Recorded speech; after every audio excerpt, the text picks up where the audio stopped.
So, the internal structure or the internal features of the cortex, that means usually the portion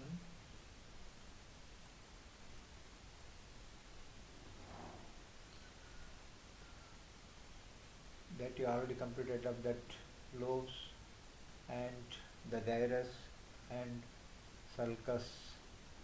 So, the internal feature, the internal structures, mainly the outer portion, the peripheral portion, the outer layer is called as the cortex.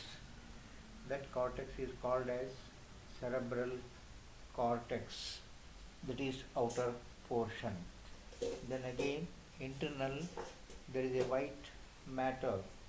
The internal portion is the white matter. Then again, the gray masses or the basal nuclei, that is the nucleus portions, and the lateral ventricles, that is right and left. So these are the main features of the internal structures. So outer portion is the cortex, is called as cerebral cortex. Then inner portion is the white matter, that is white matter of the cerebrum. Then grey masses, that is the basal nuclei or the grey masses. Then lateral ventricles. So these are the main features and main portions of the internal structure. So what is the cortex? The cortex is usually the peripheral portion, that is the cell body structure. Usually the neuron cell bodies portion, which will be located in the peripheral region, that is called as the grey matter, that is body of the neurons, cell body. Then what is the white matter? That is the nerve fiber. That nerve fiber is, that is maybe a axon or it may be a dendrite. That the nerve fibers, that is particularly portion is called as the white matter. Then again, what about the grey masses? The grey masses are the cell bodies which are located within the white matter, is called as grey masses. So the cell body, the neuron body, that will be present in the white matter. So that group of cells, the group of cell body, is called as the grey masses, or these are called as basal nuclei. Then again, the two ventricles, that is the cavity, that cavity is called as ventricles. In this cavity usually there is a cerebrospinal fluid. So these are the major four structures we concentrate. Then you see here, once you are seeing this picture, see the grey color and the another one is the white. So whatever the grey portion is there in the peripheral region, that is called as cerebral cortex, that is the cell body portion. Then again you can see the white color. That white color is nothing but the neurofibers area, that is maybe axon or maybe a dendrite. So that portion is called as the white matter. So in any portions you cut any, like that is will be appears as a one grey color and another one is white color. So the grey color is the grey matter, then the white color is usually the white matter. So peripheral region the grey and central portion is white. Then again you can see in the white matter there are some grey color. So within the white matter there are some grey color. So that grey color is nothing but grey masses or basal nuclei. Within the white matter there is the grey color structure, that nothing but the cell bodies. So that located within the white matter, such a portion is called as grey masses or the basal nuclei. That is the third one. Then fourth one, you can see the cavity, the space. For example, you can see this is the cavity. So this cavity, the space, is usually called as lateral ventricle. We can see here there is also a cavity that will be portion of the ventricular part, that is communication. So here the four structures. So this peripheral gray matter, that is cortex, and this is the white, this is called as the white matter, and within the white matter you can see here this is the gray mass in the white matter, so that is called as gray masses, or you may call it as a basal nuclei, and this cavity is called as lateral ventricle. So this is the gross pictures of the identification of the parts of the cerebral hemisphere. Then we'll come to the what is the detailed portion of cortex. So the cortex is the totally a outer portion, and approximately it is about 2 to 5 millimeter thickness. The entire portions of this outer area, that is thickness is only 2 to 5 millimeter. So within that thickness of that 2 to 5 millimeter thickness, there are billions of cells, the billions of neurons. So the nerve cells and fibers are characteristically arranged in a layers and parallel to the surface. So that is the portion is the cortex part, that is billions of nerve cells, billions of neurons which are located within the 2 to 5 millimeter of thickness of the outer layer. Then this cortex is divided into mainly 3 layers. What is the 3 layers? That is, number 1 is allocortex, that is an outer layer. This allocortex is again divided archaeocortex and paleocortex. So this archaeocortex cells are arranged in 3 layers. That means the cells are arranged in a layers. That is outer portion, outer layer, that is about 3 layers, is called as allocortex, that is archaeocortex and paleocortex. Then mesocortex, that is the middle layer of cells.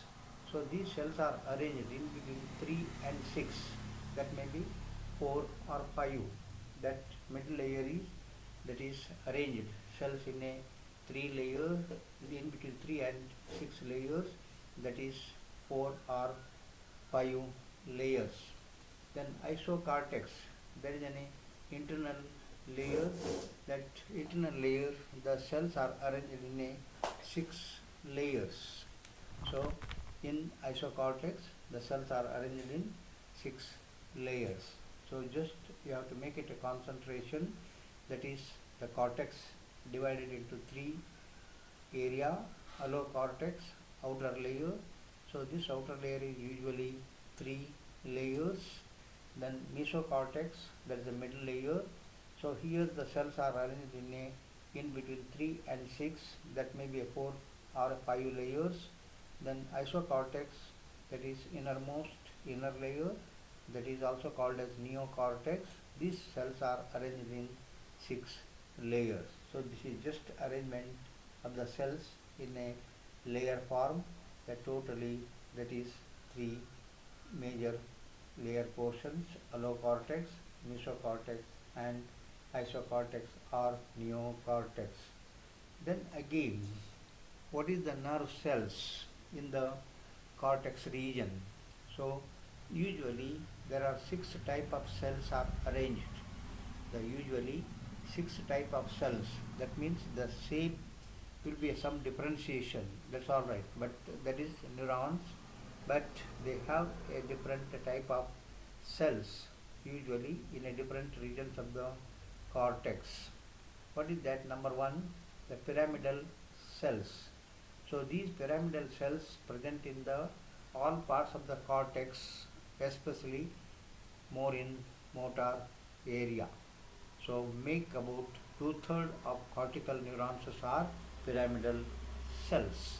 So these pyramidal cells are almost present in all part of the cortex, especially motor area, motor cortex region. There will be a more pyramidal cells. So these usually totally if you take up the two-third part of the neurons are usually pyramidal cells. Then second one is granule cells, that is stereo cells. These granule cells, so these are polygonal or star shape. So these are small size.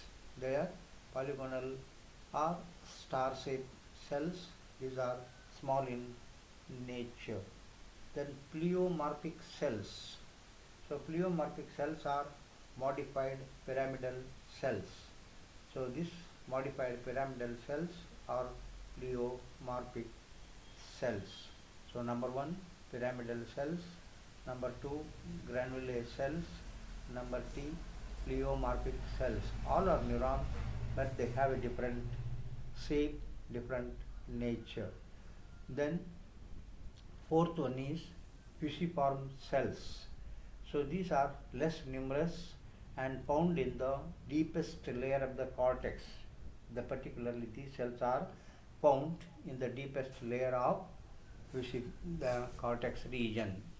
Then cells of Martinotti, the small and multipolar, they present throughout the cortex except most superficial layer. So in the superficial layer usually it will not, and but in other portions they have this Martinotti cells. These are small cells and multipolar cells. Usually whatever you are seeing, the multipolar neurons, then these are present in throughout the part of the cortex region. Then sixth one is horizontal cells. So these horizontal cells are small and fusiform and are present in the most superficial layer. In the superficial layer, mainly the horizontal cells. So these are six type of neurons, different types, and they have presented throughout the part of the cortex in a different portion. So we concentrate once again of that the pyramidal cells, they are major cells, and granule cells, they are polygonal or a star shape. Then pleomorphic cells, these are modified pyramidal cells. Then fusiform cells and the Martinotti cells and horizontal cells. So these are the six type of cells which will be present in the cortex region. So in the figure you can see what will be the A means the axon, that is a long process. Then smaller are called as the dendrite, the small process. So these are the six layers of cortex. So usually the functional part of the cerebral cortex is thin layer of neurons. So usually what happens, the functional part of the cerebral cortex, that means the sensory area, the motor area, that is the functional centers. So this part of the cerebral cortex is thin layer of the neurons. So then the covering the surface of all the convolutions of the cerebrum. So the layer is only 2 to 5 millimeter thickness, whole thickness of the layer including all the three layers, that is nothing but 2 to 5 millimeter thickness. The total area of about 1/4 of a square meter. Then the total cerebral cortex contains about 100 billion neurons. That is not exact, but approximately there will be 100 billions of neurons which are arranged as a three layers and forms as a cortex. The thickness is 2 to 5 millimeter thick. So that is the point you have to be remembered. So what is the cortex? The cortex is nothing but the centers, the sensory and the motor centers. So these centers particularly is in a sensory area or it may be a motor area, that is centers, the particularly located in the cortex region. The approximately the number of the cells, number of the neurons, that is about 100 billions of neurons. These are arranged in a 6 layers as a outer layer, middle layer and innermost layer. So that is the structure of the cortex lesion. So again, so most of the neurons are usually three types, that is granular and fishiform and pyramidal cells. So usually, generally, there will be three types of neurons according to their shape. So usually that is granular cells. They are also called as stellate cells, then fishiform cells and pyramidal cells. So these are the common neurons, that is we have some different nature. So usually what is the differentiations of in this shape and size? So usually that is the granular neurons are generally have a short axons. The granular neurons usually what will happens, they will have a short axons. The length of the axon that depends. Some of the axons may be a short and some may be a long. That is just as we have known that the goal that will be type 1 and type 2. That means the depend upon the depth length of the axon. So therefore the function mainly as interneurons. So usually what happens, the functional concept usually in between the interneurons that transmits the neural signals only a short distance within the cortex itself, because the short axons within that cortex region is very nearer area, nearer region. So usually they will have transmits the neural signals particularly in a short distance within the cortex itself. And some are excitatory, releasing mainly the excitatory neurotransmitters. That is the point you have to be remember. So some are will be a release of hormones, substances, that is called as neurotransmitters. That is the neural transmitters. That means the neuroenzymes. You may call it as a neuroenzymes or neurotransmitters, that is there. So what are that? So these are the some hormones. So they will secrete from the cells. So that is called as neurotransmitters. Especially you can take a glutamate. So this is one of the neurotransmitters. So that is usually one of the hormone. Then others are inhibitory and releases mainly the inhibitory neurotransmitters. That is gamma aminobutyric acid, GABA, gamma aminobutyric acid. This is also one of the neurotransmitters. So these mainly helps to the transmissions of the signals, impulses, that is the portions, and also they will have some particular functions in related. So usually the sensory areas of the cortex as well as the association areas. So here the sensory area of the cortex as well as association areas. The association means supporting the the sensory area in the cortex lesion, and the association area, that is supporting area or the supporting portion. So between the sensory and motor area have a large concentration of granule cells. So usually the granule cells where they have the particularly communication where between the sensory center and the motor center.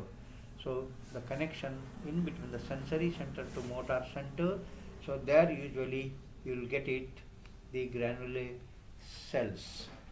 Then the pyramidal and fishiform cells gives rise to almost all the output fibers from the cortex.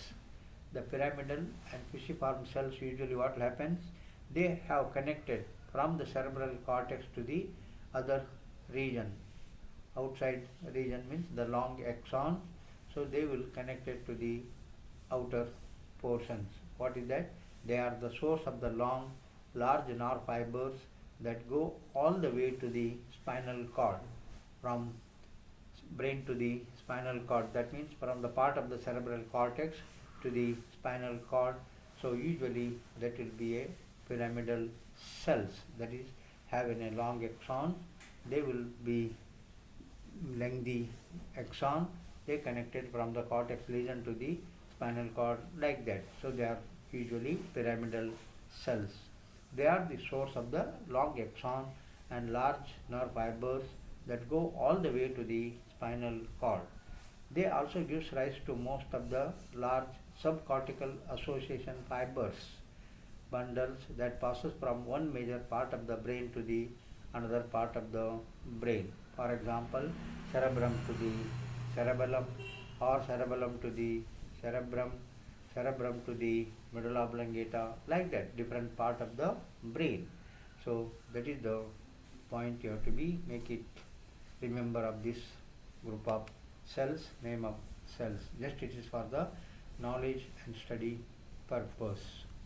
So now again, according to the functional concept, that is anatomical aspect, but now the functional concept based on the histological and functional correlations, we can make a classification as a granular cortex, and another one is agranular cortex, according to related to the functional aspect, and also based on the histological part, the granular cortex, and another one is agranular cortex. So here in the granular cortex, there is a predominance of granular cells, that is granule cells. So usually the predominance of granular cells, these granular layers are highly developed, and this type of cortex is seen typically in sensory area, in the sensory portion of the cerebral hemispheres. So there is a prominence of these granular cells. On account of that, it is called as granular cortex. Then similarly the agranular cortex. So here presence of large number of pyramidal cells. So here there is a large number of pyramidal cells, and this type of cortex is particularly in the motor area, the motor center, the motor part of the cortex, usually having the agranular cells. They are usually pyramidal cells. So these pyramidal cells, which will be mainly present in motor areas, the granular is present mainly in the sensory area.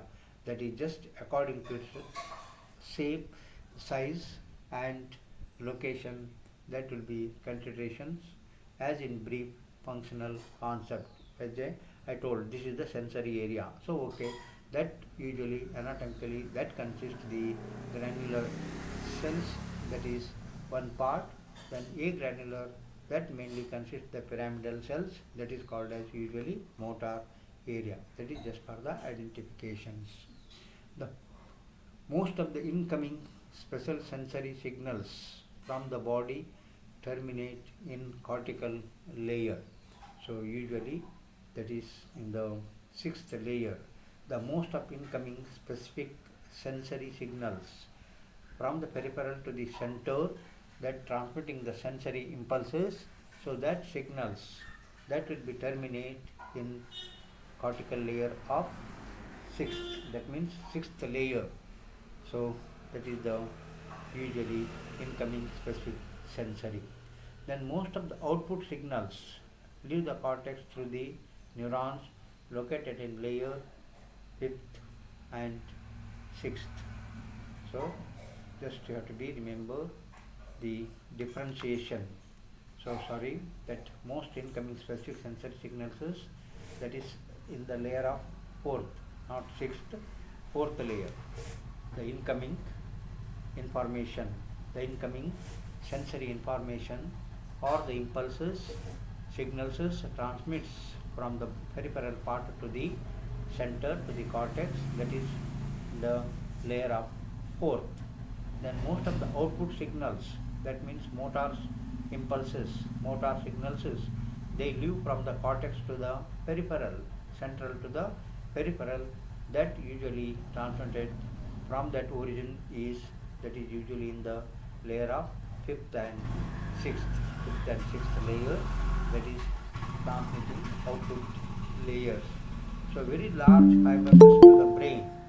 So very large fibers to the brain stem and cord arises generally in layer, that is fifth layer. The very large fibers to the brain stem and to the cord, spinal cord, that is will be mainly arises in the fifth layer.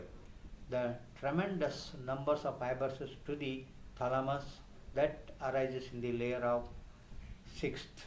So that means the fibers connecting to the thalamus and arising, that is tremendous number of fibers to the thalamus and also to the arising is usually in the sixth layers. So be remember of these things. So layers first, second, third, these perform the most of the intracortical association functions. Intracortical means within the cortical region, from one part of the cortical region to the another cortical region. They have communication, they are association functions. Association means supporting functions that usually the cells which are present in the first, second, third layers. That means the cells of the first layer, second layer, third layer. So these cells are mainly helps to the association functions, with especially a large numbers of neurons in second layer, and third making short horizontal connections with adjacent cortical area. So this horizontal connections that will be all connected with the portions of third layer. So this is just a histological part of the layers of the cortex lesion. This is the microscopic, that is histological part of the portions. The cells are arranged in a different layers. The different layers arranged of the cells are connected to the different part of the portions. You have to be concentrate of this particular histological parts. Then all areas of the cerebral cortex have extensive to and fro efferent, that is the connections of the nerve fibers. All areas of the cerebral cortex have extensive to and fro efferent. That means that is the nerve fiber which will be present in that of the cortex region. They have more numbers, and also the efferent and efferent connections with the deeper structure of the brain. Efferent and efferent. Efferent means the motor nerves.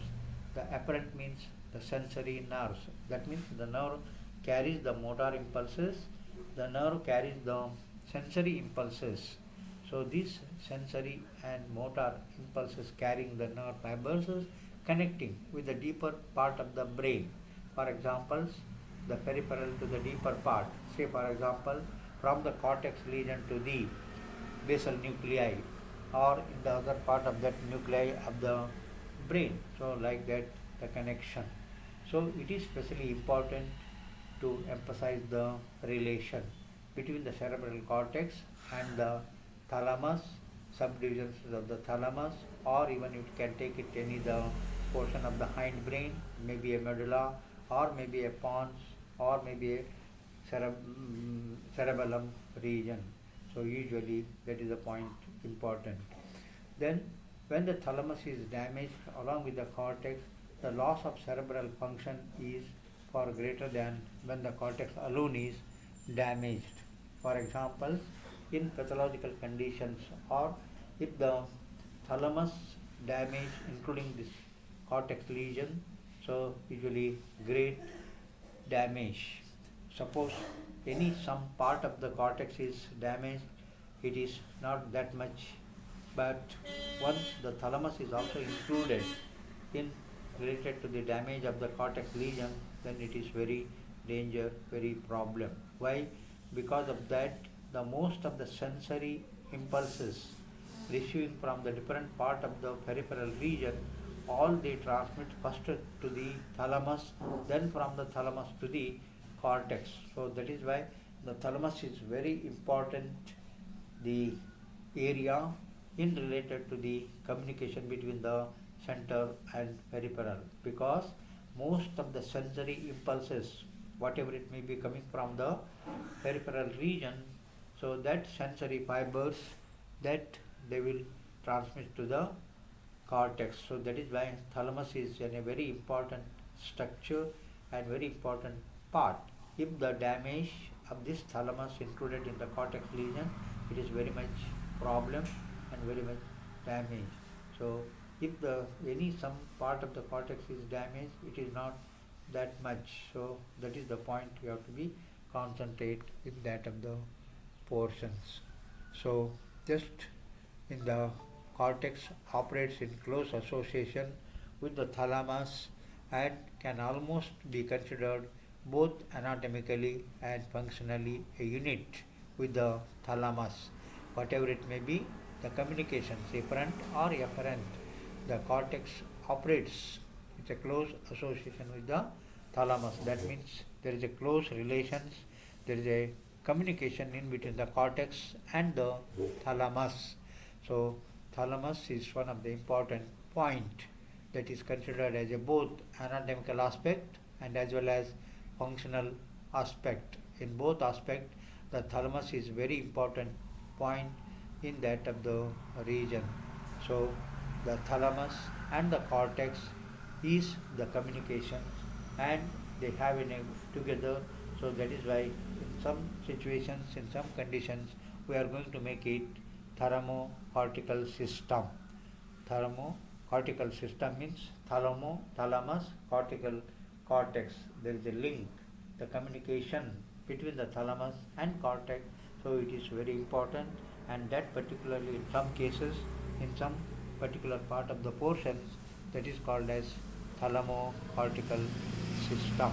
So this you have to be remember of the portion of the white matter. I think you are clear about this cerebral cortex, the layers of the cortex and different type of the cells and how they have communicated with of this portion. So that is the point you have to be understood and make it clearance of the things. So I think